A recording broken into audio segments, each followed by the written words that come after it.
How's it going, fellow Detroit Red Wings fans? I haven't made a video in a while. I'm soon going to be coming out with a prospects video, which was originally going to be this video. Today I'm just going to go over basically how the Red Wings are doing, where I think the missing pieces are, what's wrong with the team. So first, I want to go over some points by players. Big players mainly only Larkin, Mantha, Bertuzzi, Zadina, Hronek, Fabry, and AA. All major pieces of the rebuild and are going to play major factors in the Detroit Red Wings' success going forward. Larkin, obviously the soon-to-be appointed captain, most likely, has played 37 games this season, 8 goals, 14 assists, 22 points, and a -15. This has definitely been a big down year, and you can say that because we haven't had as much offense, but still, Mantha has beat him out, and he has 9 less games played than him. No knocks against Larkin, but he needs to show up a little bit more than he has recently. Just take the next step in his development towards an all-star player that everyone can rely on at any point in the game, towards penalty kill, power play, clutch goal. Need to stop their power play for getting a clutch goal. All the fun stuff. Mantha, our goal scorer, he's injured again against Toronto Maple Leafs. Muzzin body slammed him. Mantha got a head injury from it. He will likely be back for soon though. Mantha has 29 games played, 12 goals, 12 assists, 24 points, -9. Big goal scorer, big body, big player. He likes to show up. He's very gritty. Lots of penalty minutes, lots of fights. Mantha, I think, has really done good. He's really showed up. Most people remember his first game where he got 4 goals. That was kind of the beginning of what could have been a really great season had injuries not come into play. This will be his second injury this season. Hopefully he can come back and be a little bit more consistent on being at the rink without an injury. Bertuzzi has been by far the best player on this team this year.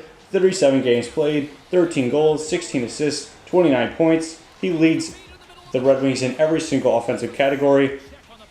Goals, assists, points, only thing except for plus minus. That's because we have a couple of players that have not played as many games as them.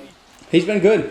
I don't have any knocks against Bertuzzi, even developing. He's had a good developing year. He's becoming one of the star players and big pieces of the franchise going forward in the rebuild.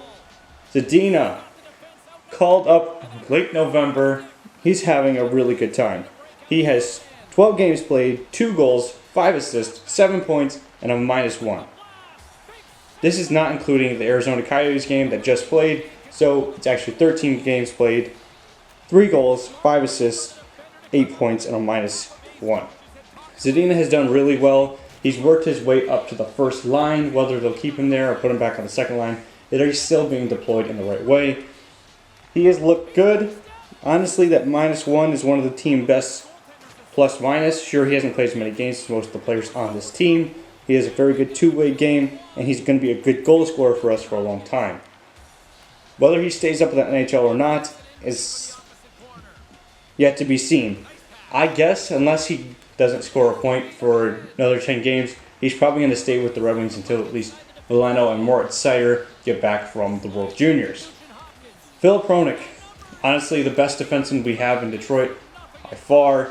A great two-way defenseman, 35 games played, 7 goals, 12 assists, 19 points, playing at a higher point per game average than last season, and last season we had a lot more offense going. Filip Hronek took a major step. Filip Hronek definitely last season proved that he is an NHL defenseman. He's ready to make that jump. He has made the jump, and he's doing wonderful. He's going to need to take that one more step to being a top 2 or an elite defenseman that you can count on when you need to stop a big penalty kill. Not that we don't already count on him right now, but if you had the choice between Drew Doughty, Victor Hedman, a lot of NHL's top defensemen, or Filip Hronek, in one game, not saying over a career, obviously you choose most of those guys over Filip Hronek. He needs to take that next step. But Filip Hronek has had a really good season, in my opinion. Sure, I would like to see more points put up, and sure, I would like the Red Wings to win more, but we can only wish for so much. Fabry, that was an insane trade made by Yzerman. Jacob De La Rose, who we claimed off waivers, so we basically got him for nothing, traded for Fabry. Nothing traded for Fabry is an insane trade. He's 29 games played, 9 goals, 8 assists, 17 points, and a -17. Yeah, the point totals are not great, but let's be honest, we have no offense going whatsoever on this team, and Fabry has been a good, consistent offensive producer. I think Fabry should just keep playing the best hockey he can be playing, and look to make this team better. Look to become a good corner piece of the franchise going forward, because he needs that. He had to change the scenery. He's earned his position. Now let's see him solidify his position in Detroit. Now the last one, AA, Athanasiou. He has 34 games played, 5 goals, 12 assists, 17 points, and an NHL worse, minus 36. He's been by far the biggest stickout of Detroit Red Wings. He had above 30 goals last season and is not producing at that level at all this season. I don't think that this is the Athanasiou that we saw last season. I think he's in a slump. It's a little bit more of a mental game right now. Do I think he's going to step up and play an insane second half of the season? No, not really.